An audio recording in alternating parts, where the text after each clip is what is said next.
Okay, so we're going to try this video again. I did it earlier today, and I was really happy with what I talked about, but it didn't really work out because the audio was so bad that you can't hear anything. So I'm trying it in my car right now just to see, it's still not great quality, but it's not as much echo. So we're going to try this out and go and see how long it goes. It may freeze, and I may have to restart the video or something. So if there's, cuts, that's just my computer for some reason. But we're going to start out with Superman Action Comics, number 957.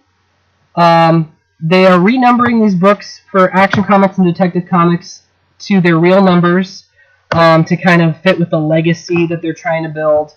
I think it's a good idea. I do think they kind of cheated in a lot of ways because they did go back to number 1 for a while, and they did 50 or so issues as going through with this. So that's kind of not cool, but it's still special. They'll hit 1,000 on both of these books eventually, which is really nice. I don't know what they did differently with this cover. The one that they kept advertising looked really cool to me. It looked like it wasn't finished, but it looked really cool. Then they released this one. I don't know if it's an alternate cover or what, but I actually do like it. It's not terrible. I like the Superman. He looks awesome. He looks like, the original Superman with just an updated costume, which is amazing. The only thing I don't like is just this random white kind of background. That's very bland to me, and I don't know why they're doing that, but, it's just a minor nitpick. The story, however, is very good. I'm actually looking forward more to Superman than Action. I love Dan Jurgens' writing. He's been around forever, but he is a little dated at times, and sometimes he has issues. So, Superman is the one that looks really like they're going to really address a lot of the Rebirth stuff. This one's really just getting right into the action, just like Action Comics is. But yeah, give me 1 second here. Okay, sorry, I had to get stuff a little more organized here before I kept going. So yeah. This story basically introduces some new characters. We have, not new characters, they're reintroducing characters. We have Jimmy Olsen and Maggie Sawyer, who's back, who is really one of my favorite characters. She's working with the police again, and they're basically working on a hostage situation. And it's kind of one of those basic things that's going on. And basically Superman thwarts it, but it's not the Superman we know.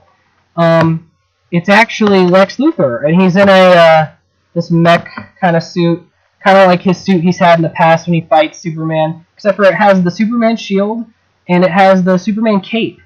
So he's basically addressing the people of Metropolis, telling them he's their new savior.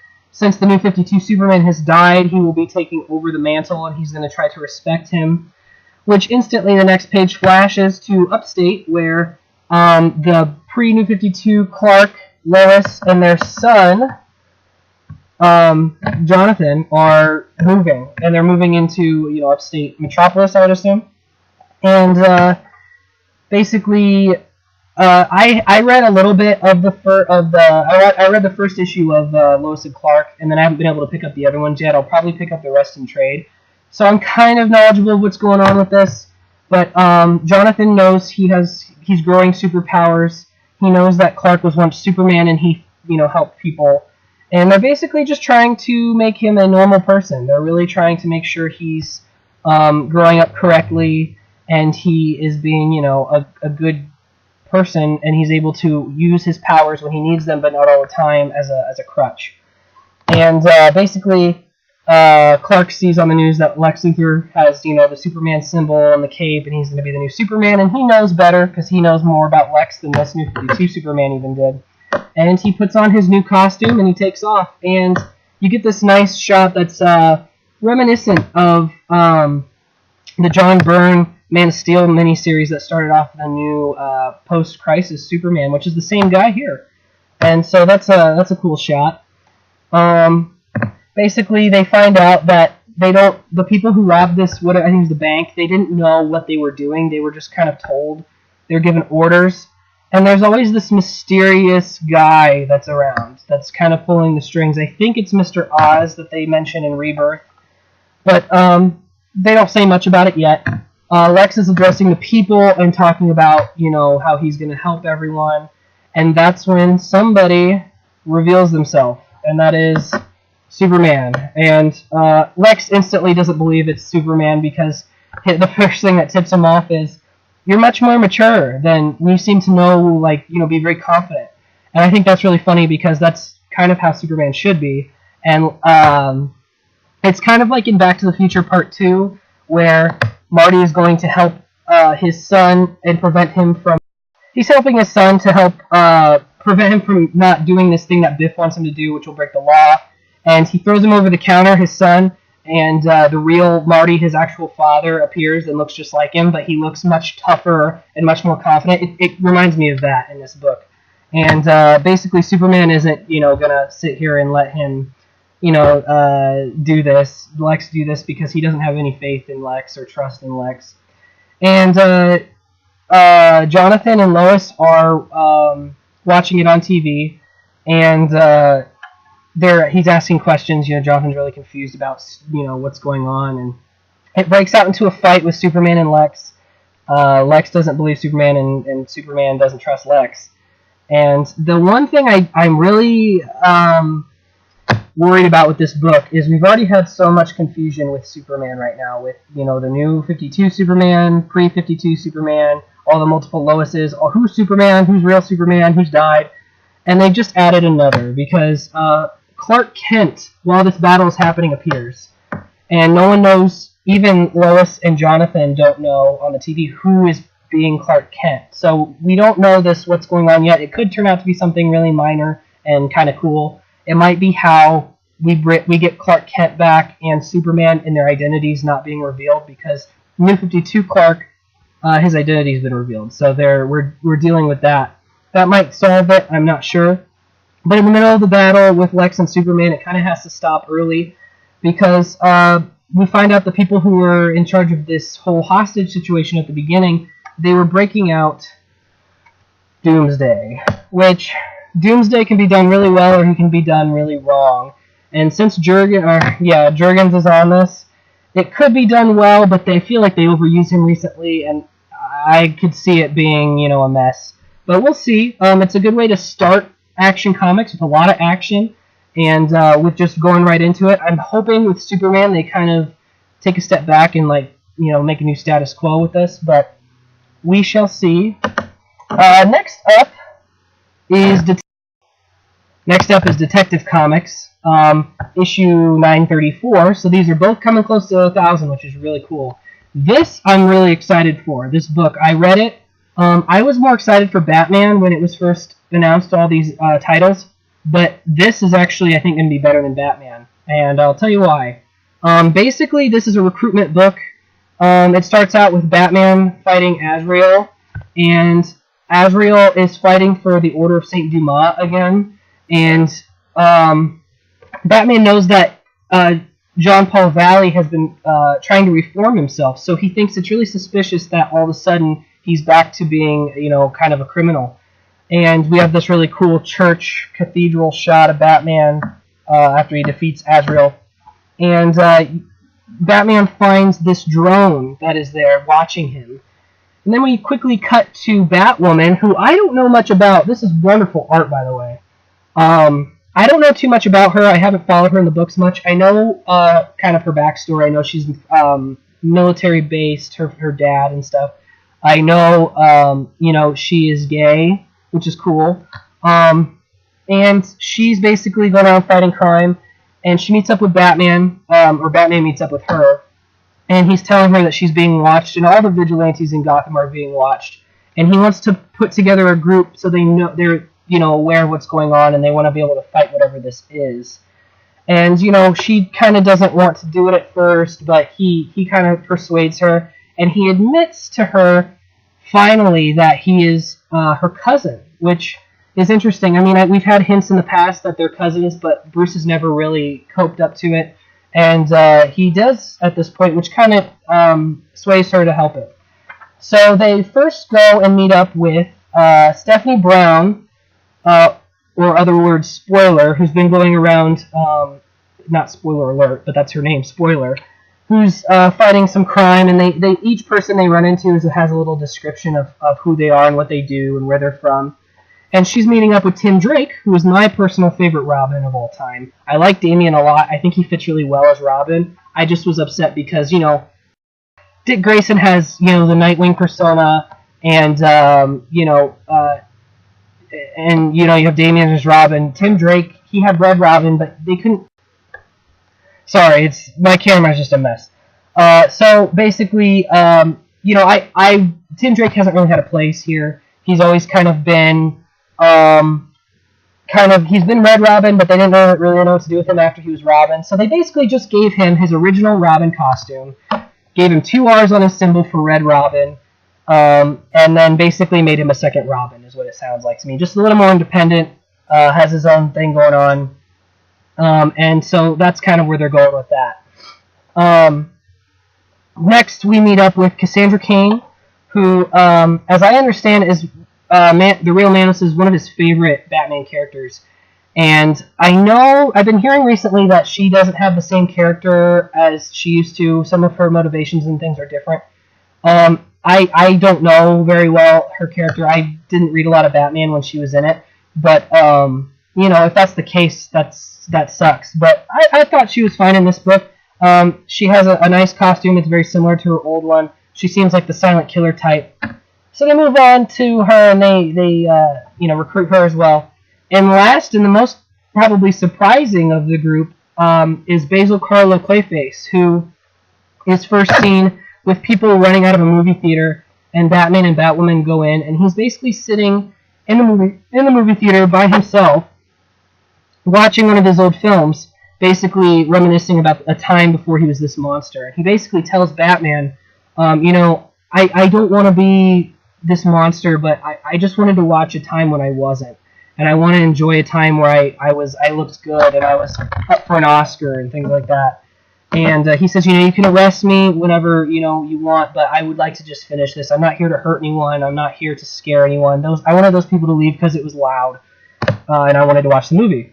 And Batman basically just says, what if I can give you more? What if I can cure you? Or what if I can make, things better? He said, and Batwoman doesn't really agree with Batman in this case. She basically doesn't agree with Batman in this case because he's a villain, and she's a little more tough than Batman even. And so, but she's convinced, and they bring him along. They finally all meet up on a rooftop by the bat signal in this really, really awesome page with all this going on here, and Batman and Batwoman talking. And it's funny to see Batman as more of a good cop and Batwoman as a bad cop.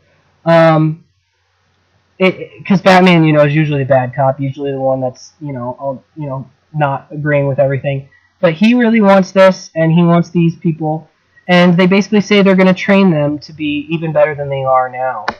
And they start off by, jumping away, and Batwoman basically calls Batman out and says, this isn't, you're not telling me everything, and something you're hiding from me. I can tell you're scared, and I'll go with it, but just know, I want to know what's going on eventually here. And they go off, and basically the last shot is of, I guess they're the Batmen, is what I'm getting, because the next part is going to be called Rise of the Batman. There's this shadowy figure talking to all these men dressed up, kind of similar to Batman, but more like soldiers, and that's where we're left off. So I like where this is going. I like the team that they have set up. Some of my favorite characters are in the team. It could be, Clayface seems like he could be really funny, really tragic, all of that, and all the relationships will probably be really good in this book. The art also is some of the best art I've seen so far for Rebirth. So that's really good as well. Next up, we finally have our Rebirth stuff. So the first one I'm going to review is Wonder Woman Rebirth. Now this is probably my favorite Rebirth book that's been out yet. Which is surprising because I haven't read a lot of Wonder Woman at all. I haven't read hardly any, really. I've just watched, some of the animated stuff, hit her in the cartoons, in the movies, things like that, Justice League comics. But this is awesome. First of all, the art is incredible. The guy who's going to be doing this art is something not from this earth. There's really something special about him. And he doesn't do the whole book here. They kind of bring in a couple other guys too, but he did the cover, and I'll show you the stuff he did. And of course, it's Greg Rucka, who everyone thinks is going to really fix this book and really figure out what is wrong with it, and really go back to her roots, which is really where this book starts. It really starts with telling her original origin, and then it says or, and then it tells her New 52 origin. So it's basically, this whole book is her saying, what is my life been? What am I doing? Where am I going? What happened? I don't really know everything. And she said it could be this, or it could be this, or it could be this. Some of this could be false. And it basically starts with her, just explaining that. And, the whole Steve... Did the Steve Trevor thing really happen the way she remembers? And so she's basically contemplating what's going on, and she has Ares' helmet because she's supposed to be the god of war. That's what she earned, beating Ares. And she looks at the helmet and she just crushes it. And she says, I shouldn't be able to do this. This is made by gods. I can't. It's indestructible. Something's not right. And she actually ends up using the lasso of truth on herself. And basically what the lasso says is, a lot of things you have right, but you've been played as a fool, basically. There's things you're missing. And that leads to her, breaking this mirror, which is a really good shot because it shows her past and her present, and it shows moments that didn't happen in the New 52. They also happened, before. There's, you see all kinds of stuff. So she's basically just going around questioning all this, and it leads to her changing her armor from the New 52 to more of her traditional yet modern look, which is really cool because I didn't like the New 52 silver. I like the gold a lot better. And this is where the art comes in. This is where you see some things that look absolutely incredible. I'm not going to be able to show it to you very well with this really terrible camera and everything, but I just recommend picking up this book and reading it for yourself. Even if you're not a Wonder Woman fan, this stuff is absolutely incredible, and I am so excited to see where this is going. Basically, their plan for this book is they're doing one more week with this story, with this artist, and they're going to bi-weekly change artists and writers. So for in 2 weeks they're going to do the continuation of this story with this artist and this in Rucka. Then they have a backup artist and writer the next week, and they're telling her past. So basically the whole point is she's revealing things about her past and her present. This is the present, and then we're going to take the next week to look into some of the mysteries of her past, which is very interesting to me. It could go pretty well. So this is fantastic. This is up there with the Superman stuff. I think this and Superman and Flash are my top 3 right now, but it's incredible. Next we have Aquaman. I haven't read hardly any Aquaman at all. I know a lot about the Jeff Johns stuff with what he's done to change the character a bit, make him badass yet still have the look of the traditional Aquaman, which I love. I watched the animated Throne of Atlantis, which was really good. It was based off of his first 2 arcs, I think. But this basically is trying to convince readers that Aquaman is a badass. That's basically the whole issue.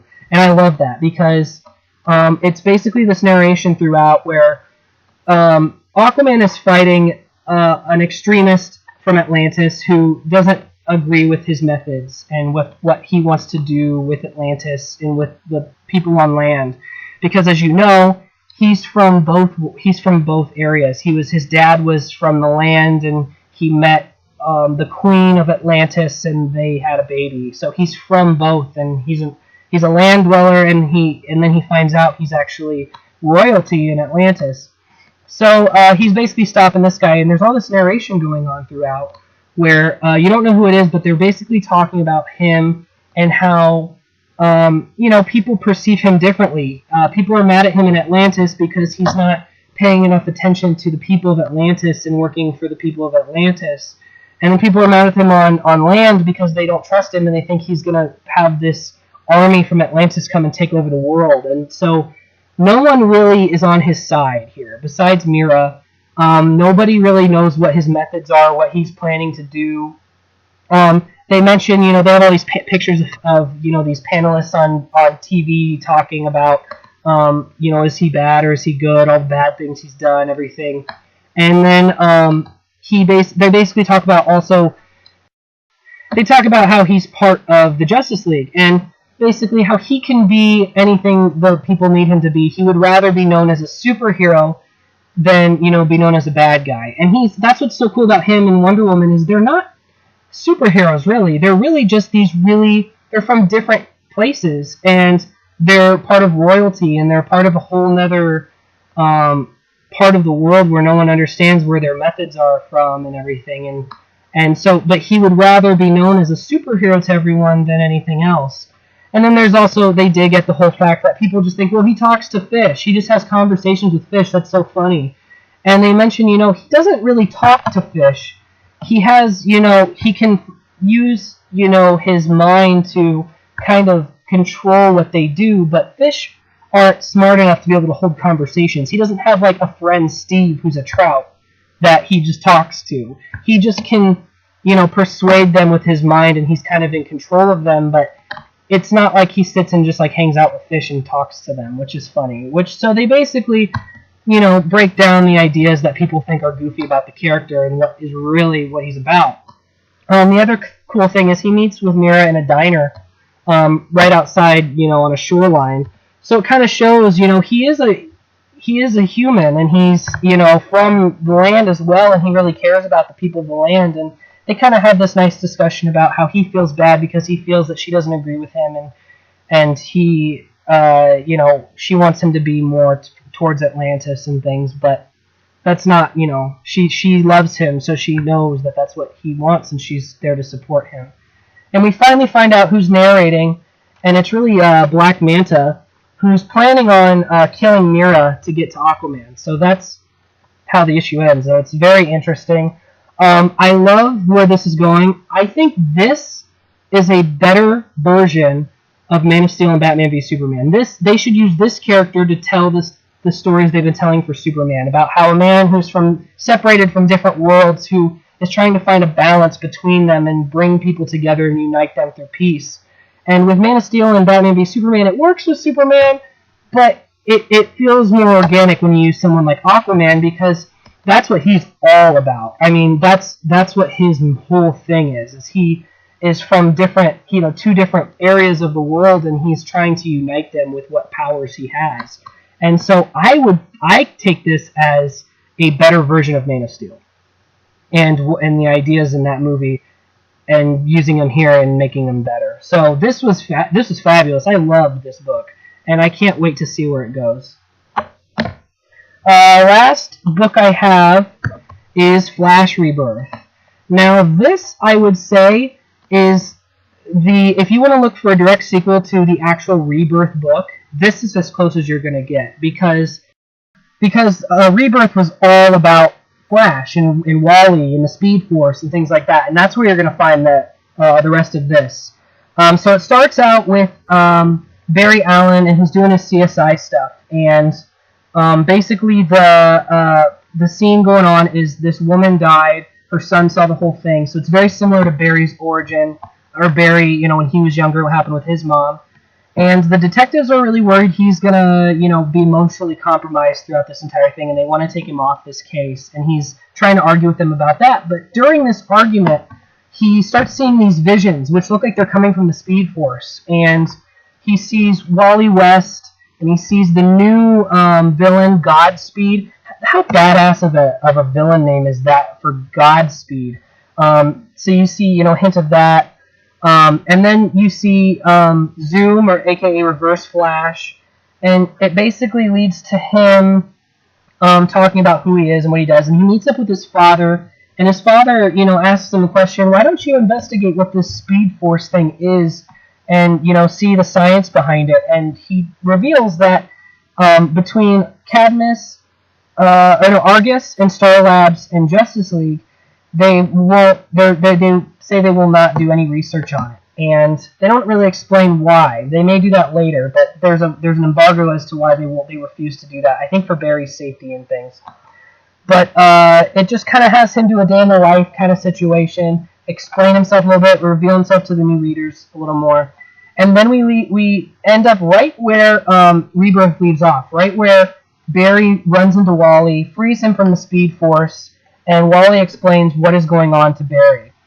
And it's basically the same dialogue, just different art, a little bit more detail, and they talk about what they're going to do next, how they're going to investigate this, and he tells Wally, you need a new suit too, and Wally agrees, but he says, I'll just make one using the Speed Force, and Barry doesn't realize he doesn't know how to do that because he doesn't remember ever doing that. Back before the New 52, Barry could just construct his suit through the Speed Force, and he still uses the ring, and even Wally mentioned, you still use that ring, huh?